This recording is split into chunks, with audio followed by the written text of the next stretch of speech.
So in a previous video, I talked about overcoming writer's block and some ideas of battling writer's resistance. One of the things I didn't mention is sometimes I like to review quotes, famous quotes or inspirational quotes from writers. So in today's video, I want to go through some of my favorite quotes. And in preparation, I reviewed, hundreds of famous quotes from famous authors and, tried to select my top, I was trying to do a top 10. I grabbed 20.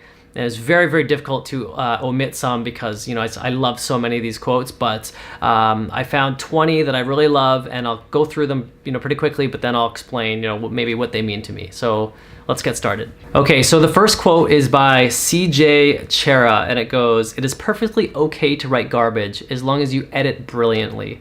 And what I love about this quote is it kind of embodies or captures the essence of what it really means to be a writer, which is really less writing and more editing. So nobody ever needs to see how much work went into the final draft. All the revisions and the time, you spent poring over and changing, editing things, you can do this behind closed doors and nobody ever sees it. And it actually takes the pressure off the writer. So you don't have to sit at the computer and make it perfect the first time. That comes in editing. So this, I love this quote because it kind of embodies that. Okay, so the next quote I really love, I've actually mentioned this in a previous video, I can't remember the video, but it says, it's by Blaise Pascal, and he's writing a letter to his sister, and he says, "I'm sorry that I wrote you such a long letter, I didn't have time to write a shorter one." So the obvious implication there is that writing shorter or concisely is much more difficult and much more challenging. It takes a lot more time and skill to say something in fewer words. So I love that. And next is, keeping in the same theme. I kind of started grouping these into similar themes. And this one's from Ernest Hemingway. It says, "The first draft of anything is shit." Again, kind of echoing the same things we talked about. Don't worry about, your first draft. Just get the story on the page, get the words on the page, and then you can fix it later. Okay, so the next quote, I'm not going to quote it verbatim because I actually like, I'm going to paraphrase it because I like my paraphrase better than the actual quote, but it says, "What no wife of a writer will ever understand is that even when the writer is looking out the window, they're working." And that's not the exact quote, but I like it kind of worded that way. And it doesn't have to be a wife. It can be, partner or whatever. But there's so many times when I'll just be sitting at my desk or, looking out the window, or I look like I'm doing nothing. I'm just daydreaming in deep thought, but I'm working, right? There's a lot of the ideas don't come out in the writing stage. It actually comes out in like the idea stage. So when I'm sitting there, staring at the wall, I'm sorting things out. I'm developing characters. I'm connecting dots. I'm working. It doesn't look like it, but I'm working. So I really love that quote. Okay, so this next quote comes from one of my professors, and he made a comment on one of my essays once that I really loved. In big red pen, it says, "Use 1 exclamation point per year." And I've been trying to follow that rule because, especially in like copywriting or marketing, there's a tendency or temptation to put an exclamation point after every sentence to kind of create this artificial excitement, like, "Hey, buy this TV today," and then exclamation point. The same temptation comes up in writing as well when you're writing novels, when you have somebody who's like, really excited and you want to emphasize like the action or the excitement. You put exclamation points everywhere. And I've read a few other places where kind of echoed the same thing, like about exclamation points. And when you start seeing them come up in a lot of like, you have 10 in one like kind of piece of writing, my mind immediately goes, "Oh, you're an amateur." So I don't know if that's really true or just my kind of thinking, but I generally try to limit my use of exclamation points to 1 per year. Okay, so this next quote is from Henry David Thoreau, and I really love a lot of his quotes. There's another one that has nothing to do with writing. It says, "Too often we hack at the branches of evil while ignoring their root." And I think of that quote from time to time when sometimes people are attacking the wrong issue and they're ignoring the root cause of the issue. So I really love Henry David Thoreau's quotes or his writing. This one is, "Write while the heat is in you. The writer who postpones the recording of his thoughts uses an iron which has cooled to burn a hole with." So I really love this because you have to strike while the iron is hot. You'll have an idea that you're really passionate about, really excited about. You have a ton of ideas and there's a lot of momentum. you need to write that story right now, because if you wait, that passion, that momentum is going to cool down, and you'll never write that story, or you'll never write it as good.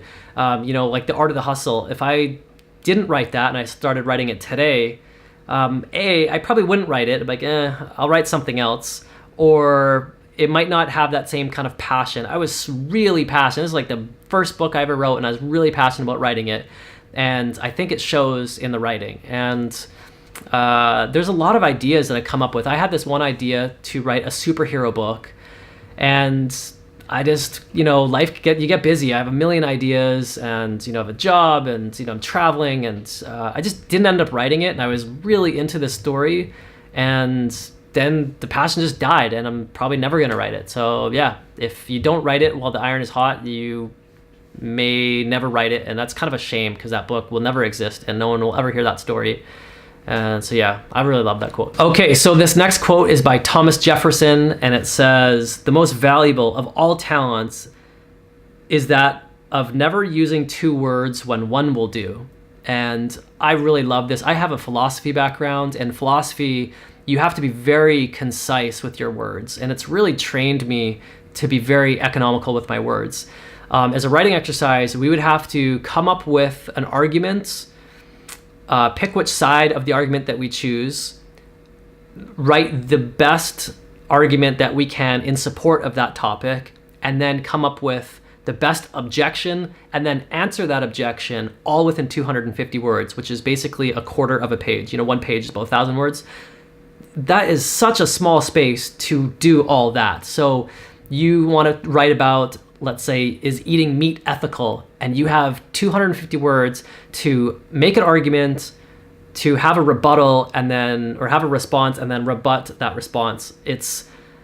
You have to be very, very disciplined and merciless when you editing. So things like in order to, you can just take out the in order, just start with two.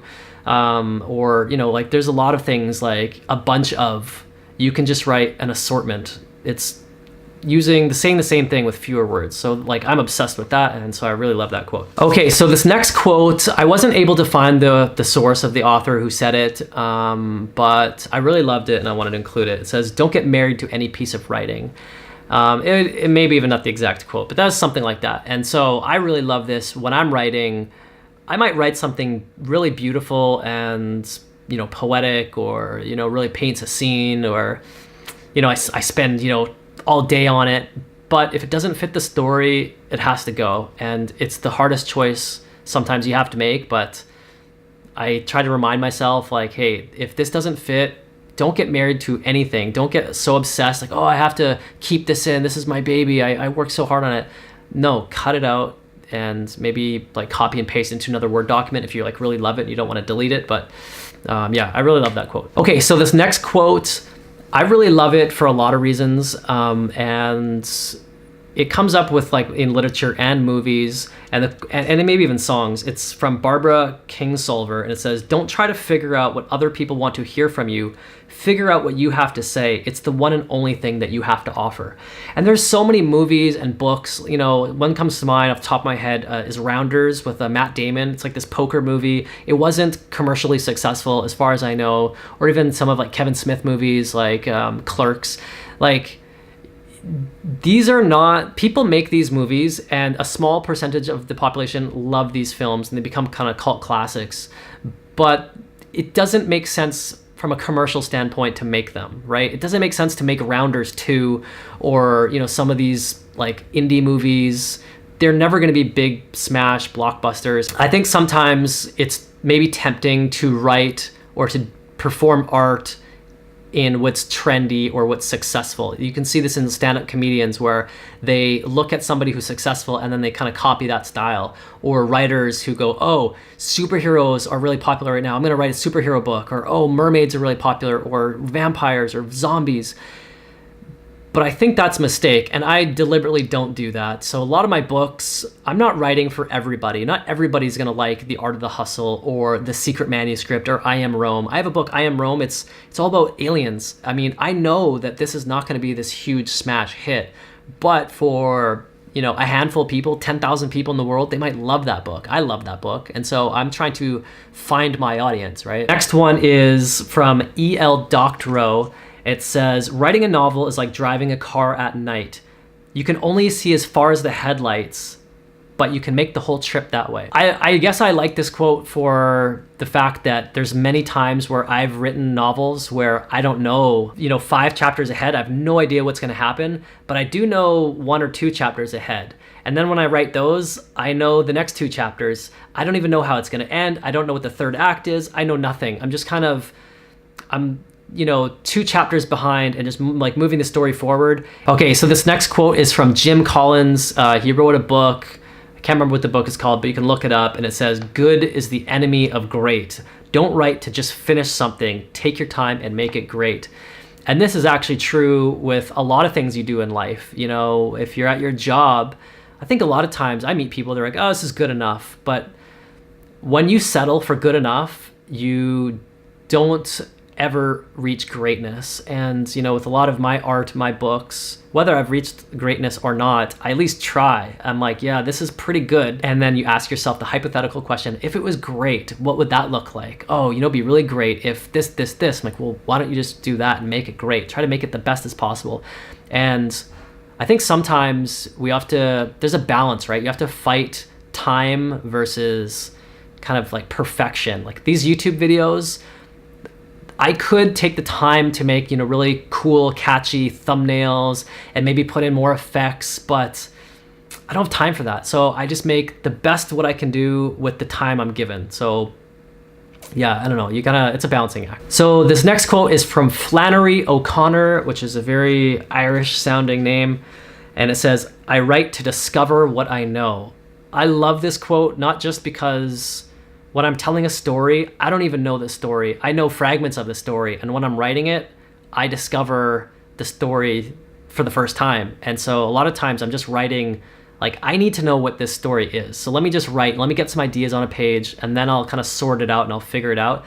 And this is especially true with like philosophy. If you ever, take philosophy in college, I don't really know where I stand on a lot of topics until I write about it. So it's like, where do you stand on, the ethics of eating meat? I go, I don't know, let me write about it. And then I'll kind of delve into both sides and I'll figure it out. And there's so many times when I'm writing and as I'm typing and trying to support my argument, I go, you know what?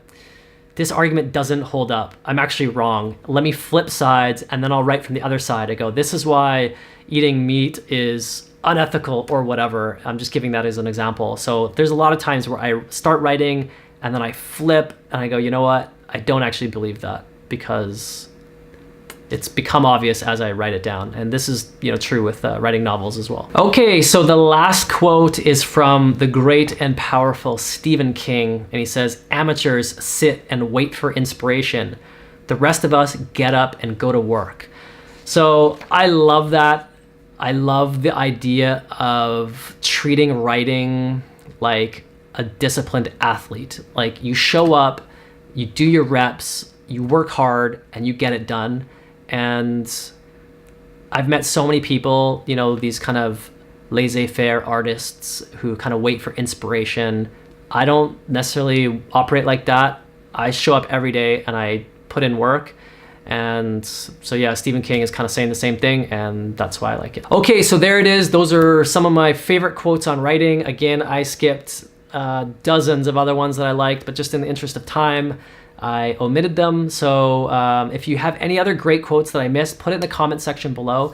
And please like the video if you liked it, or if you want to hear more videos where I talk about writing, please hit the subscribe button, and I will see you next time.